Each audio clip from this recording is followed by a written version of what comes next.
All right, folks, let's go ahead and get started here. I'm going to go ahead and share my screen with some slides that we have prepared, and we will jump into this.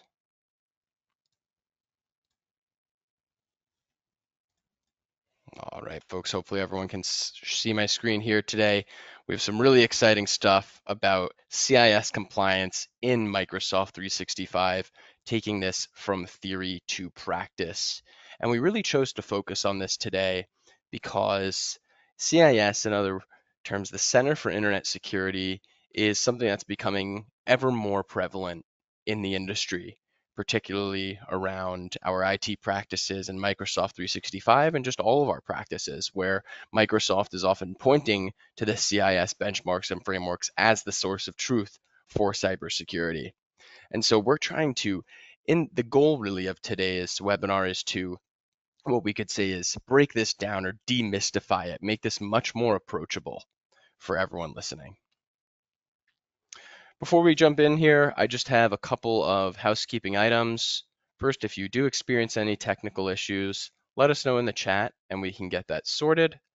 The event is being recorded and we will be distributing it after to all attendees or on demand, and you'll get a link with all of the referenced assets in this session. So we'll be sharing a bunch of proprietary information from the Center for Internet Security after this webinar.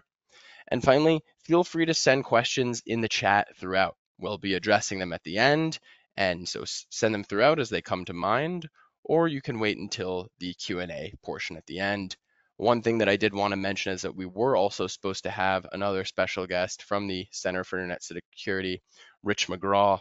Unfortunately, due to personal issues, was unable to make it today. But looking forward, hopefully we'll be able to have another webinar with Rich, maybe Susan, Terrence as well, but that is how we'll be moving forward today. Before we get started, folks, I do want to introduce CoreView to those who are not familiar with CoreView.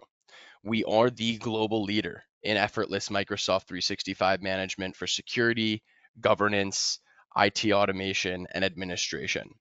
Security teams are really choosing to unify around CoreView for visibility and access control in your Microsoft 365 environments and configurations.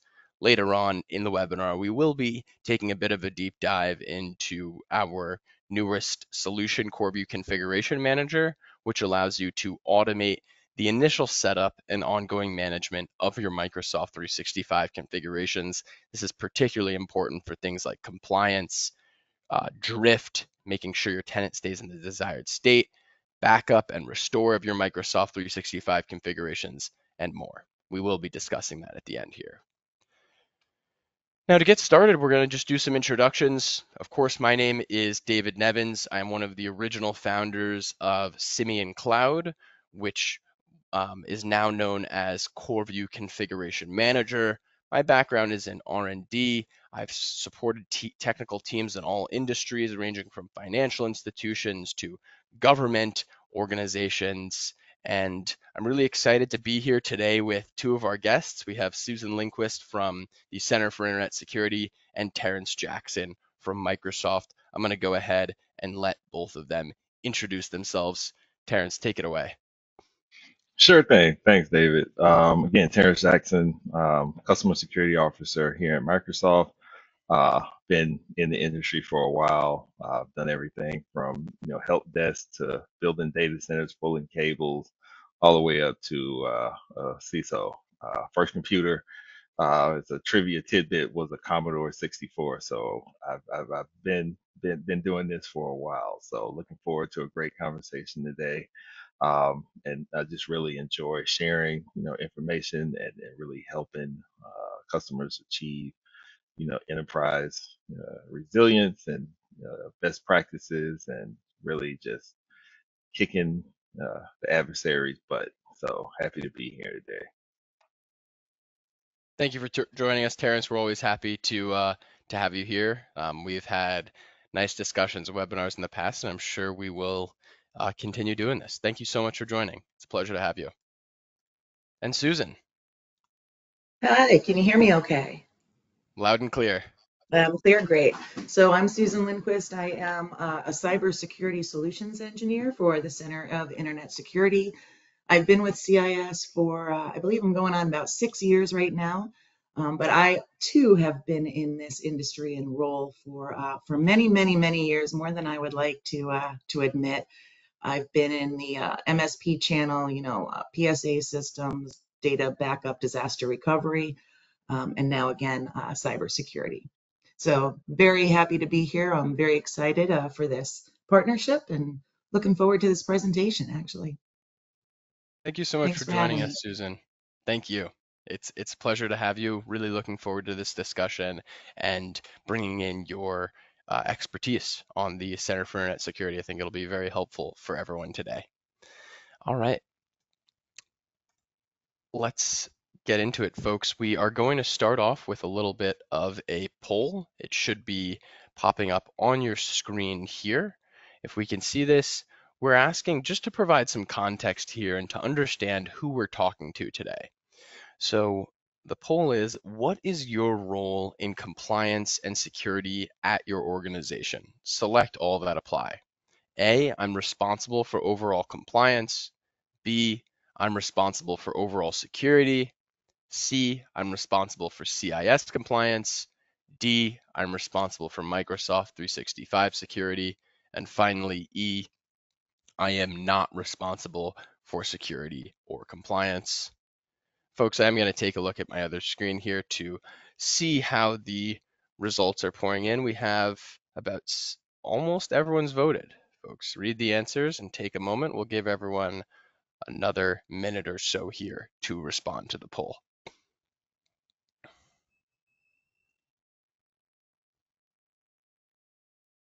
All right, excellent. Some interesting results here. It looks like we have the winners are B and D. So 50% of the attendees here are responsible for overall security, while and people also answered, so again, you could select multiple, responsible for Microsoft 365 security. So we do have a security heavy audience, which is excellent for what we are covering today.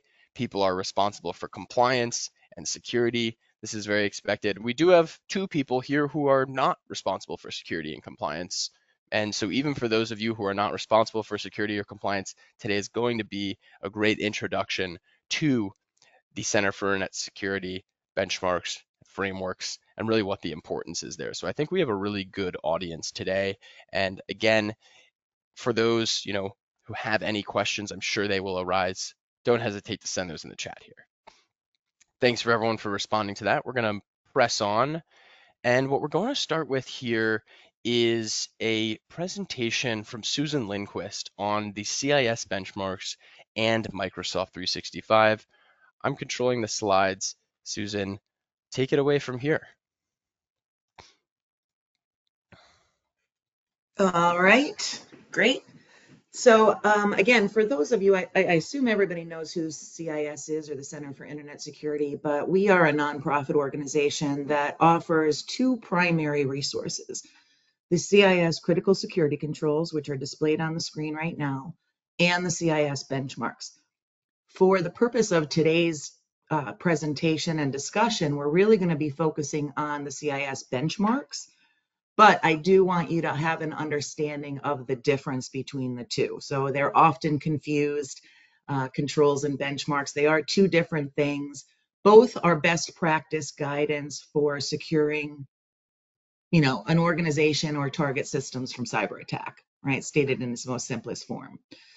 So again, they are, the CIS critical security controls are an organizational level security framework, globally accepted, one of the only frameworks that's actually backed by real data using the MITRE ATT&CK framework.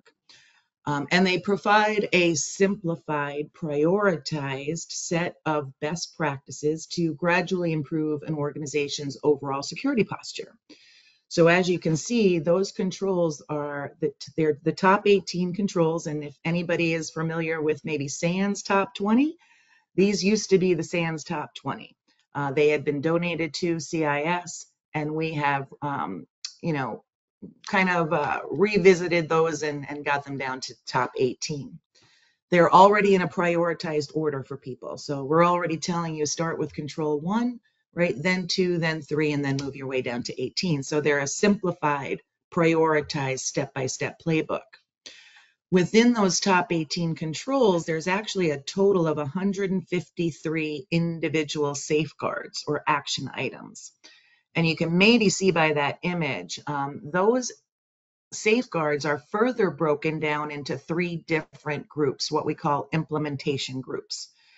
And that is in an assist to help you prioritize, right, the implementation of these individual controls and safeguards. So implementation group 1 basically represents the most critical safeguards that we feel every organization should be implementing to establish essential cyber hygiene. Implementation groups 2 and 3 are more advanced. You may or may not even need to implement those advanced controls, okay? But IG1 is a way to prioritize, right, the most critical recommendations that every organization should be implementing, again, to establish what we call essential cyber hygiene. Now, very important to note, the controls and benchmarks are developed by a volunteer consensus basis. So it's volunteers from across the globe, right, in all different verticals, subject matter experts from healthcare industry, finance, government, education. We all meet and we all come to consensus and agreement on the best practices. So this is not vendor agnostic. It is multiple vendors, multiple verticals, again, from all over the globe, all coming together and reaching consensus on the best practices. Now, if you notice, I've circled Control 4. Control 4 talks about the secure configuration of your enterprise assets and software. And that's really the focus of today's presentation. And that's where the benchmarks come in. So the benchmarks are secure configuration guidelines for system hardening. And those are available for hundreds of different platforms, Windows operating systems, servers, Mac, Linux, Cisco iOS, VMware, databases, so on and so forth. So the benchmarks provide prescriptive guidance on how to secure a specific platform, for example, M365. Okay, so again, the controls are more of an organizational level to secure the entire enterprise from cyber attack. It includes, making sure you understand all the assets that are in play, right? Who's using them and for what reason. You've got backup disaster recovery plans in place. You're offering security awareness training to your employees, all the way through pen testing. So organizational level to secure your entire enterprise from cybercrime. The benchmarks are system level. So the benchmarks are, again, system hardening guidelines, which again will be our focus for today. I think we can go to the next slide. Yeah, thank you so much for that context, Susan. I think that's really helpful. And I did want to ask just one quick question here. I know we were talking about the priority. We have these other scores here. We have the IGI 3 out of 7, 6 out of 7, 7 out of 7. Would you mind speaking to those different numbers there? It looks like you are still on mute there, Susan.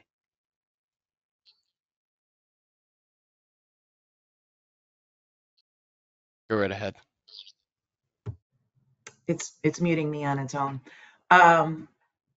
Those are the implementation groups that I mentioned. So we've got a total of 153 individual safeguards or action items. Those 153 individual safeguards are then categorized into one of those 3 implementation groups or IGs. And that is in an effort to help prioritize implementation. So IG1 represents the most critical safeguards that every organization should be implementing, regardless of size, regardless of sophistication. That's basically a standard set of best practices every organization should implement to establish essential cyber hygiene. They're the most critical. They help prioritize, again, the most critical safeguards, right, to focus your attentions on first. Got it. And that will come into play with the benchmark. So I'm glad that we reiterated that. Okay. Thank you. Make sense? Makes perfect sense. All right, so a benchmark. We're still good? Okay. Yep. So a benchmark, again, describes consensus-based best practices for the secure configuration of a target system. Again, as I mentioned, the target system could be M365. It could be Windows 10, Windows 11, Server 2022. Again, network gear, iOS devices, mobile devices, so on and so forth. There should be a listing of all the benchmarks that we do have available for you. And again, these benchmarks just provide step-by-step guidance on how to secure the target system from cyber attack. And again, they will also map to those higher level CIS controls. I think if we can go to the next slide, we can actually go through an example. So a benchmark, and I'm going to just use Windows 10 as an example. I know the focus is on M365, but I like to use this example because everybody understands it, right? And it's very relatable. I'm using a Windows 10 example, which is over 1,200 plus pages in PDF format and contains 348, I believe, close to 350 individual recommendations. This is just one recommendation out of those 350, okay? So again, you're gonna get a PDF document. It could be somewhere around 1,000 or so pages long, and it could have hundreds and hundreds of individual recommendations. This is just one of them.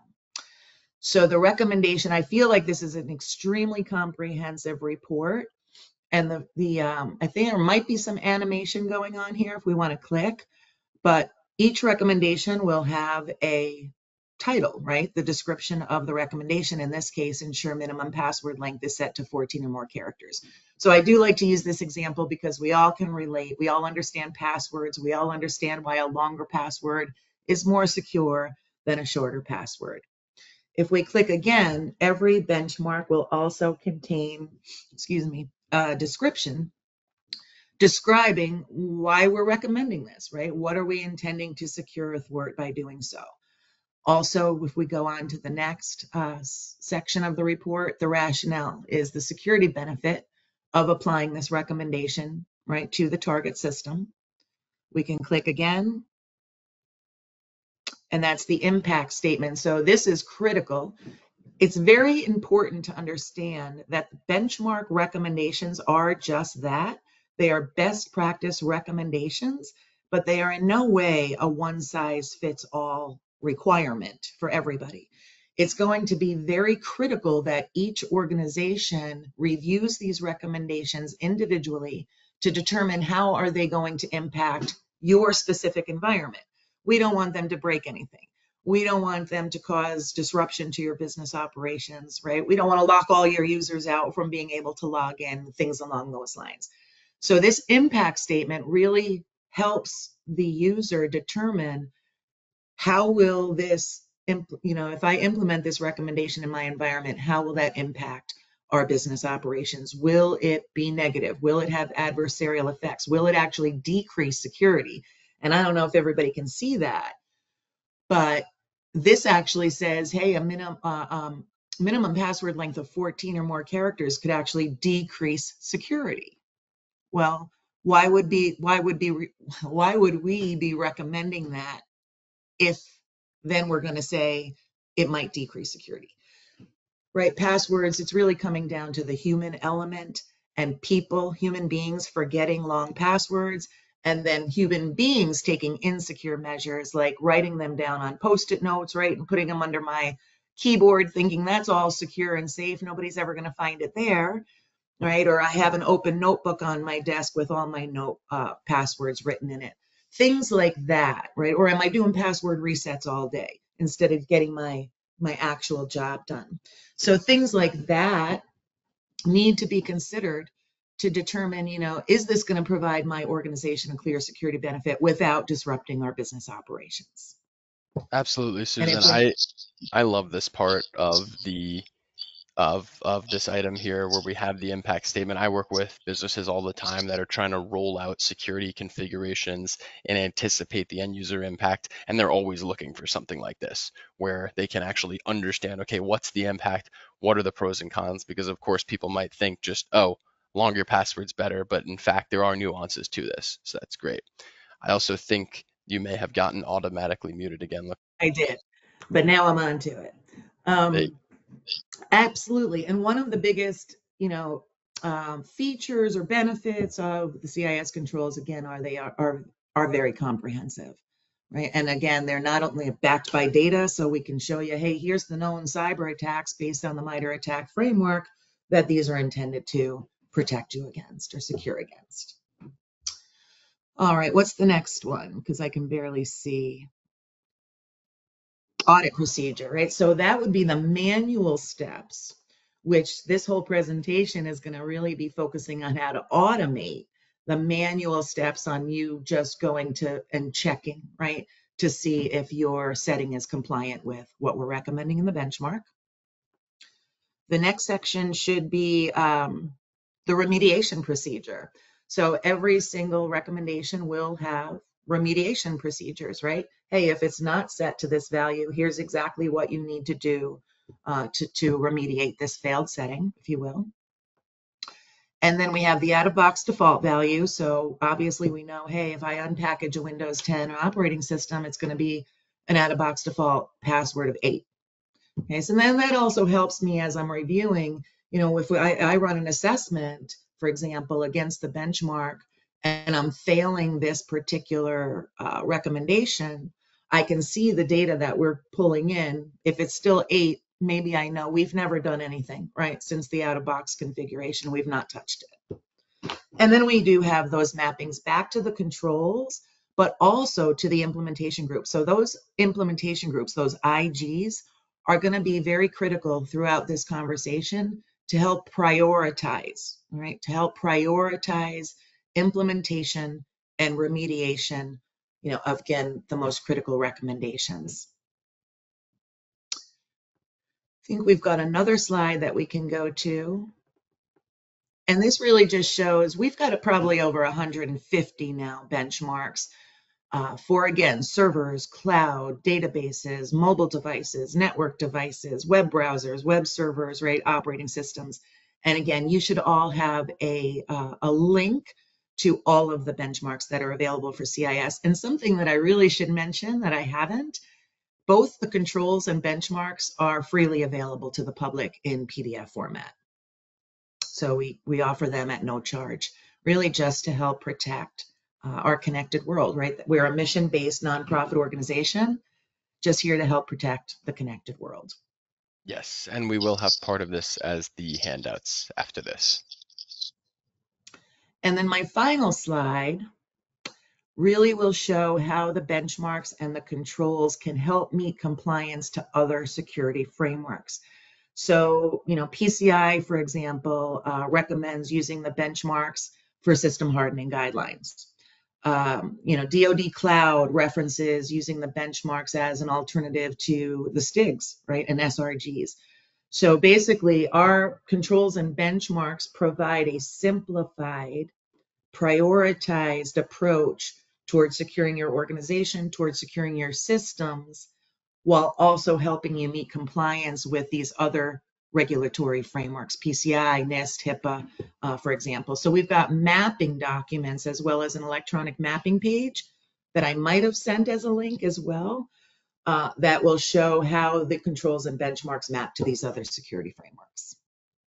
Yeah, thank you, Susan. I really want to emphasize this slide. I think this really highlights the importance of the CIS benchmarks and the CIS controls very well, because it just shows the relevance to these other standards, right?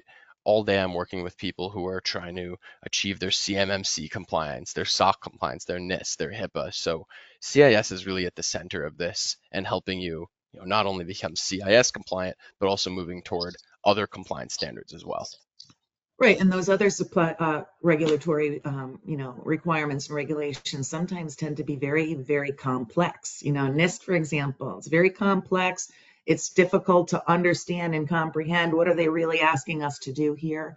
And that's what we have gone out of our way, to try to really simplify, make it very comprehensive, understand exactly how this is going to impact the security benefit that it's going to provide. And again, alignment with these other security frameworks. Absolutely. Susan, before we wrap up your portion here, anything else that you would like to add?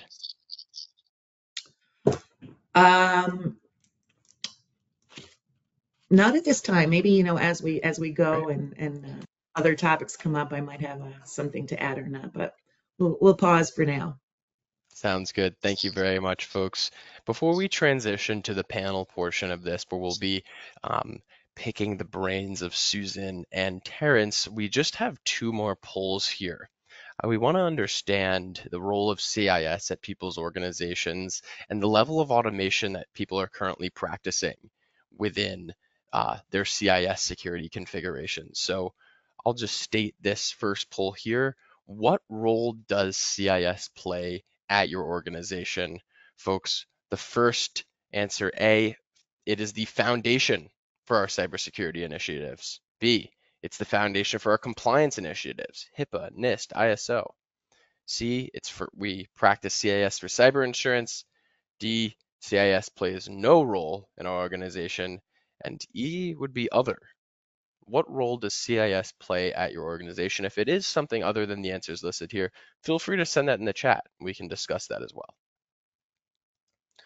We have some answers pouring in. It looks like a lot of people are saying it is the foundation. I don't think that's necessarily surprising, but it's certainly encouraging to know that people are using it for the foundation of cybersecurity initiatives. We're also seeing that it is the second most popular result is that it's the foundation for compliance initiatives. So people are clearly utilizing this in the way that we might anticipate based on Susan's previous presentation. We did see one person reply other. So if there is something that's not listed here that CIS influences or a role that it plays in your organization, please do send that in the chat. I'd be very curious to see if it's not about insurance or the cybersecurity initiatives or compliance initiatives. What is it? What are you using CIS for? I'd be very curious to see that if you're open to sharing that. Moving on to our third poll. Are you currently automating your CIS security configurations? And this is a really important question, I think, because a lot of people today are manually managing their configurations. So we're asking, are you currently automating your CIS security configurations? A, yes, we have automated as many configurations as possible. B, yes, we have automated some, but plan to automate more. C, no, we do not automate any of our configurations, but we plan to. And D, we do not automate them and we do not plan to. We love doing manual, time-consuming, error-prone work. That would be D. And that's okay if you don't plan to. Some people like to click around a lot. That is okay. I think we all have experience doing that. And very interesting results here, folks. We have just a couple people saying that we've automated as many as possible. I tip my hat to you because I know that's a very difficult task. People are, writing internal solutions. There's very few third-party solutions that are actually going to help you automate this. And we'll be talking about our solution that helps you do that later on. We have a few more people saying we've automated some, which is great that people are moving in that direction. But the biggest result, with over 60% of attendees voting, no, we do not currently automate, but we plan to do so soon. That's great. You are in the right place today. The second half of this presentation this webinar really is going to be focused on that. And then, of course, no, we don't automate them and we do not plan to. Only a couple people there, which I'm glad to see. Moving on, folks, we have the Q&A portion with our panel, which I'm particularly excited for. I'm going to stop sharing my screen here and turn over to Susan and Terrence. You've been patiently waiting there this whole time, Terrence. I really appreciate it. But here we're going to pick the expert's brains. So, guys, some questions will be targeted at one or the other. Feel free to chime in if you think something's particularly relevant, or take it in whatever direction you see fit. At this point, folks, I would also encourage you to send questions in the chat. We don't necessarily have to wait for the Q&A here.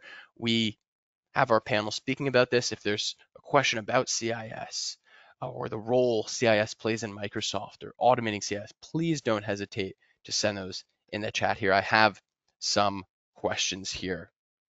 So we're going to kick things off with a very simple question.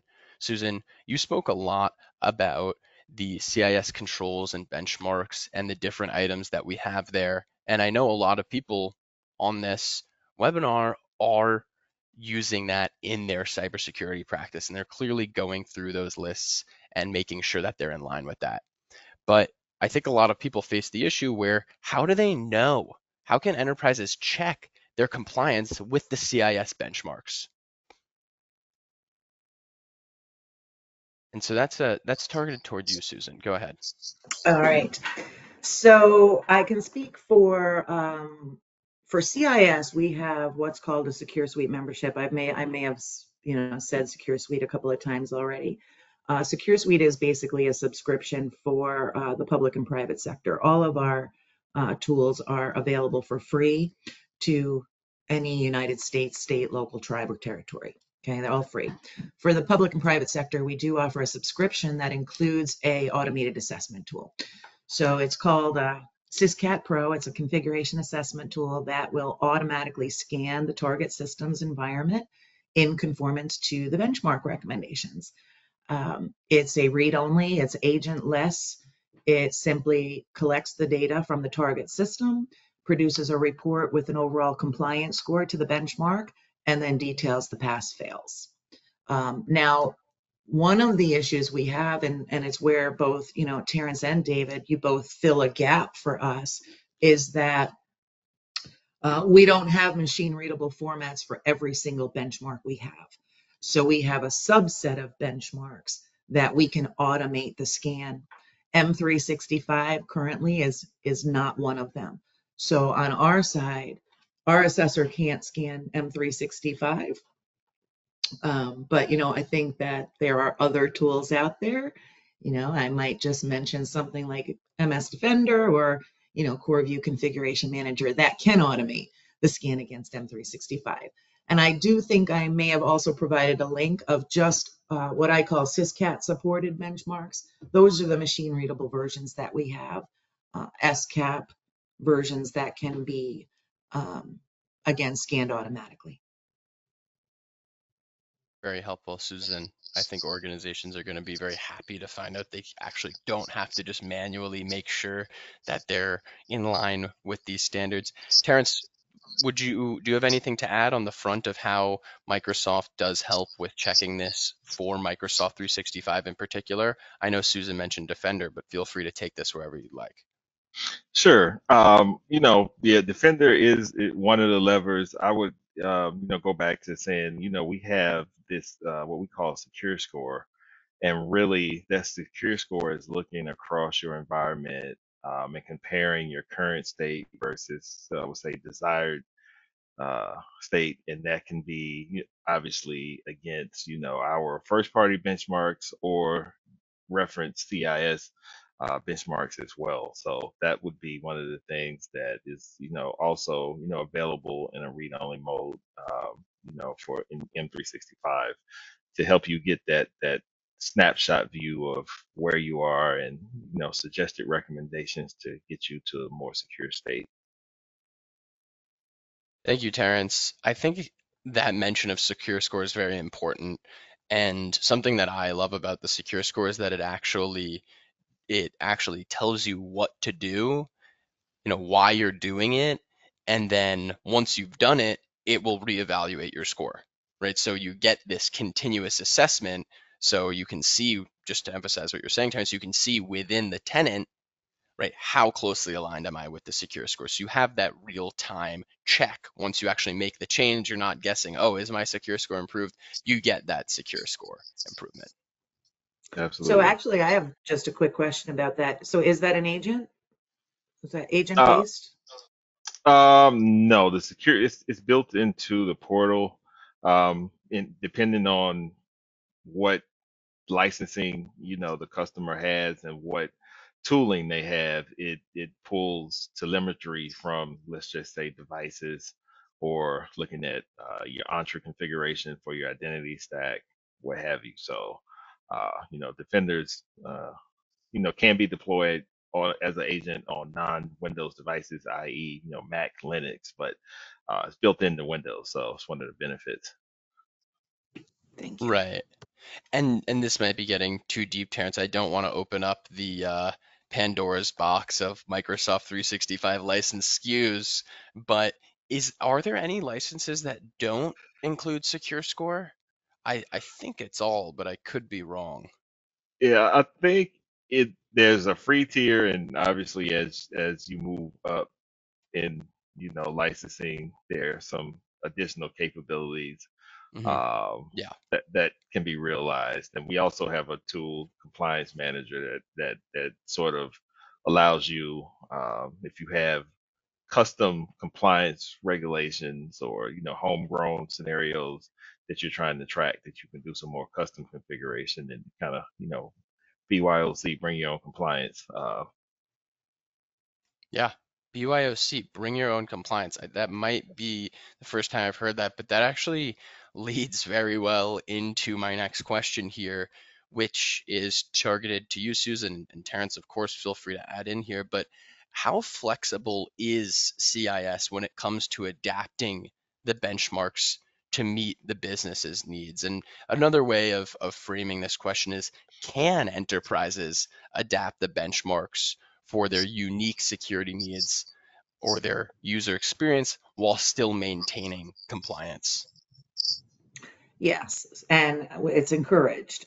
So as I mentioned earlier, the benchmarks are not a one size fits all requirement for everybody. They're best practice recommendations. However, those recommendations do need to be reviewed, right? Individually by each organization, again, to determine um, disruption to business operations, adversarial effects, how it's going to impact their environment. Again, with our Secure Suite membership, we do provide the ability to customize benchmark recommendations. So we can actually, a user can go in, let's say we're following the CIS critical security controls, which say if you have MFA in place, you can get away with a minimum password length of 8, right? You don't need a password length of 14. So that might be a reason why somebody would go and modify that benchmark recommendation, changing it from a minimum password of 14 to a minimum password of 8. Our membership allows that, right? Allows benchmark customization. And then our members can export their custom versions and use it with our Syscat Pro Assessor tool. So now we'd be assessing and looking for a minimum password length of 8, right, instead of 14, ultimately getting a passing state when I do run an assessment. I love this, Susan. Just to provide some commentary here, I think this is a very reasonable approach to security. CIS is customizable, folks. It's not one size fits all, and that's just the reality of security. It is not one size fits all. And this is huge, and I think really sets the CIS benchmarks and CIS controls apart. This flexibility does not always exist in other standards. And I do hear complaints about that, right? Where people are forced into one control that just doesn't fit their needs or maybe makes them less secure in another way. So I think this is really an important thing that I did not know about the CIS controls and the CIS benchmarks. Absolutely. Now, of course, I will also add to that that documentation is absolutely critical, right? So if you are deviating from a CIS benchmark and you do need to show reasonable security measures, right, for cyber insurance or something along those lines, you just want to make sure that you have that audit trail documenting why you deviated from the CIS benchmark. Um, Documentation is Absolutely. obviously key. Yeah. Certainly. And I mean, you guys do provide a lot of documentation on that as well with the description and the impact. And so people can, adopt that and customize that. That's something we Exactly. emphasize for sure is document all your configurations. So Document everything. It's the biggest. because it's also you can forget your own settings, right? Why did I do this? Well, we've had people call CIS asking why they changed the recommendations to some, you know, we Yeah, don't know why you changed it. They've had turnover, right? The people that changed it left. They're not there anymore. And they call us asking us why. And, we don't recommend changing them really, unless yeah, you have to. But we don't know the reason. So document, document, document always. And you certainly. can do it right within the benchmark. So when you're customizing the benchmark, you're not actually customizing the CIS benchmark itself. You're making a clone copy of it for your organization. And now you have your own organizational copy of that CIS benchmark that you can edit however is necessary and document right within the benchmark itself. Certainly. Thank you, Susan. Terrence, just before we move on from this talk about configuration, and we did receive a question from the audience here, which is about the secure score. And I've heard this a lot, so I think it's very important to understand, are there some qualitative comparisons to secure scores? For example, is 54 bad or is 60 good or average? I think we're That's all a wondering. that's a frequent question, and that's one of give you a subjective answer. It depends, and it does. It depends on your particular environment. There are some comparisons to industry, and other best practice that we see across the population. But if you're looking, let's say for example, you're looking at the Microsoft benchmarks, that's a set of best practices that we recommend for customers for a minimum secure baseline. So obviously that the higher the score, the more secure that you are. But if you're pulling in like CIS or let's say ISO 27001 or HIPAA, again, similar to first party benchmarks, you're going to see a set of recommendations. You're going to see your current state and desired state to meet those particular mandates. So obviously HIPAA may be a little bit more stringent than others, because you're protecting patient data. So it may be a higher or more robust section around data security and privacy versus others as well. So it's but generally, yes, the higher the score, the more secure you are. And I know some people like to achieve absolutes and 100%, which would be great. But is that really the goal? In a lot of organizations, so it's just really Right. it's tailorable, based off of your environment. Certainly. Terrence, does the score go over 100? I No, feel it is the 100 is the top. okay. But one thing I'll also add, you have to think, sometimes customers have other compensating controls that aren't a part of, the 365, stack. So in that regard, we wouldn't have, telemetry from that. So we give the, Hmm. customers the ability to, uh, you know, ignore that from secure score calculations if needed. Got it. One thing that I would just speak to from my experience is that in configuring environments is what I've often seen is when you apply the very standard security measures that I would deem necessary in all tenants, you get to around an 80 in secure score. And then there are some, little ins and outs that get you to that 100. I've seen a lot of organizations confident in 80%. I'm not saying that 80% will prevent every data breach, but that is what I've seen. I've seen a lot of organizations around that 80 marker. Thank you, 80, Terrence. 80 Yeah, is the new 100. yeah, I guess so.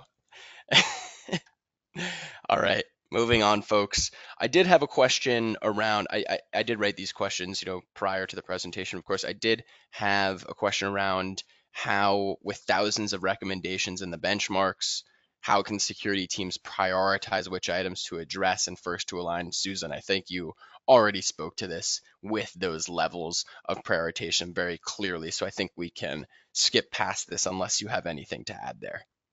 IG1 is basically, right, implementation group one represents the most critical, that's your prioritization path. Certainly. And this is a question maybe you're going to answer in the same way that it is IG1, but Susan, Terrence, this is open to both of you. Are there any particular recommendations within the benchmarks or certain security configurations that you would see as the most important to automate? If anyone Yep, wants to shed light on this. I'll jump in on that one. We as a security industry sometimes struggle with doing the basics. Basic security hygiene is something that I absolutely believe can and should be automated wherever possible. Things like MFA, enforcing least privilege, audit logging, making sure logs you're getting logs by default. Permissioning, um, reporting. Those are things. Patching. We've been talking about patching 35, 40 years. And there are some things that are candidates to be auto patched. There are some things probably that aren't. I mean, we don't have to look too far back in history on that one to see, it should be some validation on certain patches that go out. But those basic things around identity protections, device protections, like think when you're onboarding a new employee or bringing a new device onto the network, that should enforce secure defaults. And I believe, CIS has a great list of recommendations there, and using tools, first party tools that we offer, or partner tools like what CoreView has, to be able to automate the enforcement of those. And I think one of the other things that needs to be, as a part of the automation, is knowing when your baseline deviates from a known good state. I can't emphasize that enough. When threat actors get access into your environment and they're looking to gain persistence, they often manipulate security controls to get that persistence. Things like, disabling EDR on certain endpoints. They, like to add themselves to interesting groups. How many times should how often should somebody be added to, Exchange admin group or global admin group or enterprise, admin group? But also, you think about your conference rooms. A lot of these connected conference rooms, smart conference rooms we have today, have devices that are connected back to, your email. Those usually have, privileged groups. So are you auditing, those types of groups and looking at the configurations there? Are they overly permissive? Does your conference room scheduler have admin access to Exchange? Probably not a good idea. So just automating things like that, which Yeah, sometimes is low hanging fruit, but we don't really think about it. But the threat actors are. absolutely. To kind of just reiterate some of those examples that I wrote down here, we have it's particularly important. What I'm hearing is to automate, device protection, identity protection, MFA, the secure defaults. We have patching, roles and administrators, right? Making sure people are not over permissioned, auditing privileged groups, and so on. Why are you pointing these out as the most important to automate? And or let me specify that. Why automation? Why not the manual approach, which people have been practicing for years? Well, I mean, the answer is in the question. It just hadn't worked. um, and don't get me wrong, there are some things you do essentially want to have probably some manual validation before the automation maybe makes a change that could be, catastrophic, for lack of better words. Yeah, But we're in an age now, where, artificial intelligence is here. Each week there's a new announcement. Now we're talking about, agentic AI and agents being able to act autonomously. So we think about the benefits of that, but guess what? The threat actors are also thinking about, hey, how can I use AI to, amplify my attacks? And I always say, if you're not scanning your attack surface, the threat actors are. So maybe you should do it also. And the only way that we're going to be able to, put up a formidable defense is by using automation in your security operation stack, in configuration management. Because if you're relying on manual, validation and manual hunting of configuration changes, um, oftentimes by the time, we as humans have identified that, it's often too late. Um, you know, Absolutely. Sorry, I didn't mean to cut you off there, Terrence. nope, nope, you're fine. I was done. I could talk about I, that ad nauseum. I usually boil down the importance of automation to quick and correct. Not only is automation quick, right? We save time, but it's also correct. We're guaranteeing correctness. When you're doing things manually, it's error prone. Automation is correct. Couple final questions here, folks. One, I was going to ask how people are automating this today. What tools do we see? I know we have, in-house, more people are building their own and third party. Does anyone want to speak to that? Um, you know, you said it. Some it's homegrown, in-house, custom tools. Things like Intune, to automate configurations on endpoints, devices, so to speak. If you're an Entra, we can do templates and Azure, similarly. But also going back to the CIS, perspective, being able to for example, in Azure, you can deploy a Azure policy that looks at a CIS baseline, and you can basically make that the template. You can only deploy this secure image, and as soon as you try to deviate from that, it triggers an alert, or essentially you can't if you don't have, it triggers a workflow. And also, tools like configuration, manager, from you guys, David, being able to, take a look at M365 and Azure, but also do that, virtual tenant administration, which is, really popular among, state and local governments that, have large estates of devices, but they want to have some, locus of control that's segmented, but being able to, maybe have different policies across those different population segments. Certainly. Certainly. I can add Moving to on. that too. Go ahead, As Susan. Terrence did mention, we have a couple of options. We do offer pre-hardened images that people can just purchase right off of the cloud marketplace. We've done all the work for you, as Terrence just mentioned. And then we also do have what we call build kits or remediation kits included with Secure Suite, which are pre-configured GPOs, pre-configured JSON profiles, and scripts that people can run to automatically implement the recommendations from the benchmark to the target system. So it's like a mass remediation. It's, here's a pre-configured template for you. It's already been hardened. Use that for your golden image. I love this. Automatic remediation is just an amazing thing. Thank you, Susan and Terrence. A couple other items here. Susan, just one quick question for you. How often are the CIS benchmarks being updated, and how can people make sure that they have the most up-to-date benchmark, that they're staying up to date with this? So we actually do have a monthly release cadence. We're updating monthly, releasing monthly. We recommend that our members download the updates each month and apply those updates. For hardened images, we do the same thing. We do the patching. So we actually take the hardened image, we run through all the patches, all the updates, right, and maintenance, and then we release an updated image that the member can download or not, right? They have a choice. They can maintain and do their own patching to that base image once they've downloaded it, or they can, download updated versions from us. And of course, we're sending notifications out, letting people know, hey, here's the new benchmarks that we were released, and links to go to the download site.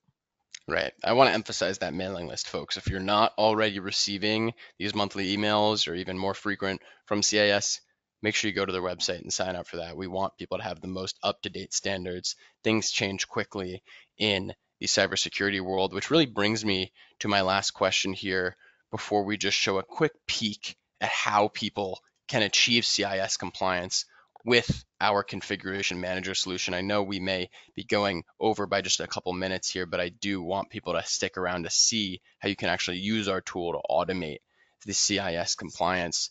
But the last question here is, how do both of you see the CIS benchmarks evolving in the future, particularly in the context of cloud services? I know it's a very open-ended question, but I'm happy for you to take it anywhere. Um, I'll give my perspective, on that. But as we are in this new age of AI, I expect to see more best practices around AI security, which right now is heavily centered around identity and access management and data security and governance. But a lot of customers or entities are really looking for best practice guidance there, as that horse has left the barn. But they really want to have best practices in place around how to govern the use of it safely, and essentially what tools also should they be looking at. We always say make sure you're using reputable models and reputable infrastructures when you're evaluating large language models in itself. But I would expect and hope that's where CIS is thinking about that on how customers or members can automate compliance, uh, and also govern usage of AI at scale on endpoints and in cloud. Absolutely. Yeah, everything's about AI right now. So that's a big Yeah. focus for CIS this year, the upcoming year, definitely on AI. Yeah, and I do actually have one follow-up question to that, which is coming from the audience, which is, speaking of artificial intelligence, does CIS currently have standards or benchmarks for hardening AI solutions such as Copilot? We're, we're working on them. We're Okay, working on them. I don't know if we've released anything yet, but that's definitely front and foremost in our radar. great. Thank you, folks. We have just about a minute left here. I'm going to transition. Thank you so much, Terrence and Susan, for this thought leadership here. I think this is really valuable for everyone on the call and even valuable for me. I've learned a lot here today, so thank you. I'm going to share my screen real quick and just show people a quick glance at CoreView's configuration manager solution and just show people how easy it is to automate the deployment of these CIS configurations. And while I'm doing this, folks, please feel free to send any other questions in the chat now, as we will be transitioning to a quick Q&A to wrap this up. I am sharing my screen, folks. Can everyone see this here? Excellent. So here we are in the CoreView Configuration Manager web application. And we're on a page that we call Reconcile. And the idea behind this is that we can reconcile the differences between a tenant's configuration and another set of configurations. In this case, I'm comparing my tenant called Port Cycles to what we can see on the left pane here, CIS Baseline. So we actually have a baseline set of configurations out of the box that is configured in accordance with the CIS benchmarks. And so what our bread and butter is here, folks, is comparing two sets of configurations. I'm comparing the state of my tenant's configurations today against my desired state, which is the CIS benchmark configurations. We're comparing across Entra ID, Intune, Office 365, SharePoint settings, Teams, Exchange Online, and so forth. So we can see we have our comparison broken down into 4 sections, which represents the difference between my tenant's configurations and the CIS benchmark configurations. So we can see I have a bunch of configurations, 118 that are only in my Port Cycles tenant. So these are deviations from CIS, so I might want to come in and clean these up. Maybe these are defaults or other items. But what's most important here is this and the following section, available from what we're calling the Simian baseline. Again, we have different versions of this, but this is the CIS baseline. So you can see we have tons of different configurations with descriptions explaining what does this configuration do, why should you use it, and what is the end user impact. And I can very easily say, oh, I want this CIS configuration, or I can say, you know what, I want all of them. And I select all of the possible configurations. I am able to hit reconcile, see a preview, and deploy this out to my tenant in minutes. Of course, always requiring an approval before making changes to your tenants. I just want to emphasize how big this is. This is really groundbreaking, folks. We are able to, in minutes, compare a tenant against your CIS configurations, against your desired state, and say, okay, I'm going to select all, and within minutes, you can have your tenant configured in accordance to the CIS benchmarks. This previously manual process can take tens of hours. And even at the end of that, when you're doing it manually, you're not sure if you've done it correctly because as Terrence, Susan, and I have said, manual is error prone and time consuming. This is quick and correct. We're boiling this tens of hours of processes down to minutes. And we have conflicting. So these are conflicts with the CIS baseline where we can see, okay, they both have this configuration, but it's configured differently and we can resolve those conflicts. This is the drift portion, folks, where we can see how are we drifting from our desired state and we can resolve those differences. And finally, matching. These are configurations that match. The goal, of course, is to get as many configurations into this section as possible because that means that your tenant is most closely aligned with your CIS benchmark baseline. So as we add configurations and as we resolve conflicts, this matching section will grow in number, and that's the goal here, folks. That is all from me on that. If you're interested in learning more, of course, you can go to our website, coreview.com, see a demo, get your hands on the tool yourself, and get your configurations automated. Before we wrap up here, folks, I do want to take a look and see if we have any other questions from the audience. I'm looking here to see that. I'll give people just a few moments here to ask any final questions from our experts, Susan and Terrence.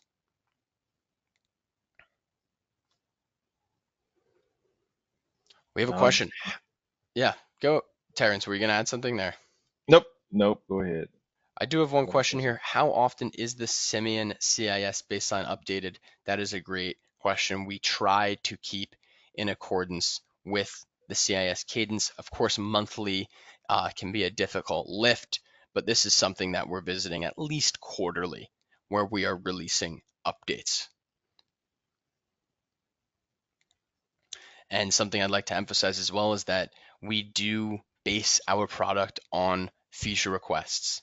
So this is something whereas if there is a big release that people are looking to see updates for in the CIS baseline, feel free to send a request to our support line or submit it directly in the app through our center there, and we can make sure that we get that updated for you. Great question. Any other questions here, folks, before we wrap up?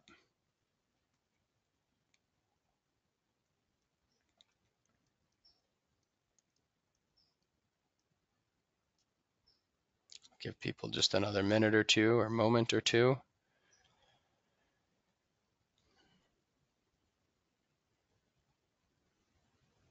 All right, folks, I'm going to wrap it up there. If any questions do come up, don't hesitate to email me directly. It's my first name, david.nevins@coreview.com. I can field those questions, talk to Terrence and Susan, and get you guys answers. I think this was a great session today, folks. Thank you, everyone, for tuning in. Thank you so much, Terrence and Susan, for joining. Anything you guys would like to add before we wrap up here today?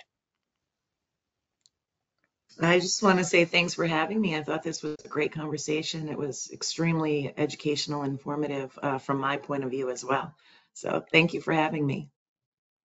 Yep, same. Thanks for having me. My pleasure. Great speaking with you both as always. I'm sure we'll be doing this again in the future. Folks, I want to remind everyone, the attendees here, that we will be circulating uh, a bunch of proprietary information and materials provided by Susan from the Center for Internet Security, and we will be following up with the recording as well. Thank you so much again, Susan from CIS and Terrence from Microsoft, for your time here today. Hope everyone has a Thanks great so day. much.